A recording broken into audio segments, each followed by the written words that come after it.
warahmatullahi wabarakatuh. Kami dari kelompok 4 akan mempresentasikan materi tentang sejarah pemikiran ekonomi Islam pada masa Bani Abbasiyah yang beranggotakan saya Dinda Azila, saya Rini Safariani, saya Azalia Lestari. Sejarah pemikiran ekonomi Islam masa Bani Abbasiyah. Pemikiran ekonomi Abu Ja'far al-Mansur. Pada masa Abu Ja'far al-Mansur menjabat khalifah kedua Bani Abbasiyah menggantikan saudaranya Abu Abbas as-Saffah. Abu Ja'far al-Mansur adalah putra Muhammad bin Ali bin Abdullah bin Abbas bin Abdul Muthalib yang juga merupakan saudara kandung Ibrahim al-Imam dan Abu Abbas as-Saffah. Ketiganya merupakan pendiri Bani Abbasiyah.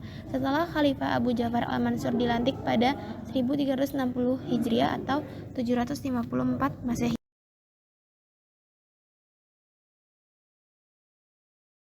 Semasa kepemimpinannya, kehidupan masyarakat berjalan tentram, aman, dan makmur.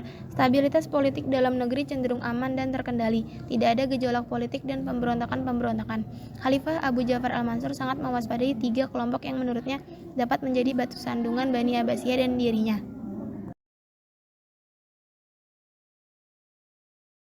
Masyarakat luas banyak yang menjadi pengikutnya. Khalifah Abu Ja'far al-Mansur khawatir pengaruh Abu Muslim terlalu besar terhadap pemerintahan Bani Abbasiyah setelah berhasil mengantisipasi kelompok-kelompok yang dapat menjadi batu sandungan pemerintahannya.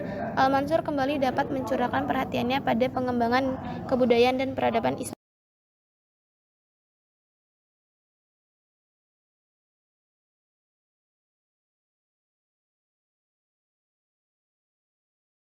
Pada awal pemerintahannya, Khalifah Abu Ja'far al-Mansur benar-benar meletakkan dasar-dasar ekonomi dan keuangan negara dengan baik dan terkendali. Oleh sebab itu, tidak pernah terjadi defisit anggaran besar-besaran. Kas negara selalu penuh, uang yang masuk lebih banyak daripada uang yang keluar. Ketika Khalifah Abu Ja'far al-Mansur meninggal dunia, harta yang ada dalam kas negara sebanyak 810 juta dirham.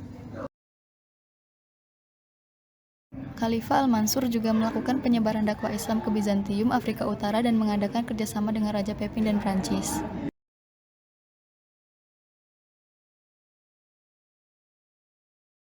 Perbendaharaan negara bisa dikatakan tak ada karena Khalifah sebelumnya al-Saffah banyak menggunakan dana Baitul Mal buat diberikan kepada para sahabat dan tentara pada saat itu. Hal tersebut menyebabkan Khalifah al-Mansur buat bersikap kepada peneguh kedudukan keuangan negara. Pada samping penumpasan musuh-musuh khalifah, sehingga masa pemerintahannya ini dikenal sebagai masa-masa yang penuh dengan kekerasan. Pemikiran ekonomi Harun al-Rasyid. Popularitas Daul Abbasiyah mencapai puncaknya di zaman Khalifah Harun al-Rasyid 786 sampai 809 Masehi dan putranya Al-Makmum. Kesejahteraan sosial, kesehatan, pendidikan, ilmu pengetahuan, dan kebudayaan serta kesusastraan berada pada zaman keemasannya.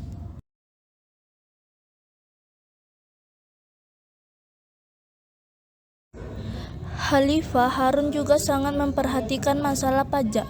Ia menunjukkan Abu Yusuf untuk menyusun sebuah kitab pedoman mengenai keuangan syariah. Kemudian Imam Abu Yusuf menyusun sebuah kitab yang diberikan judul Kitab Al-Harak. Wilayah yang luas yang membentang dari Asia Tengah hingga Spanyol menjadi faktor yang cukup penting dari bentuk pemikiran ekonomi. Sumber-sumber pemikiran ekonomi waktu itu diperoleh dari sektor-sektor yang beragam seperti 1. Perdagangan dan industri.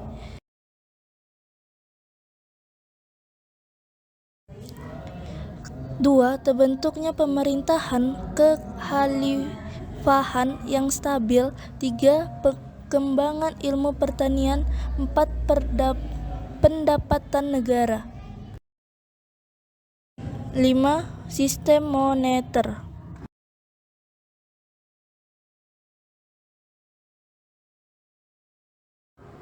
Sekian presentasi dari kelompok kami, kurang lebihnya mohon maaf.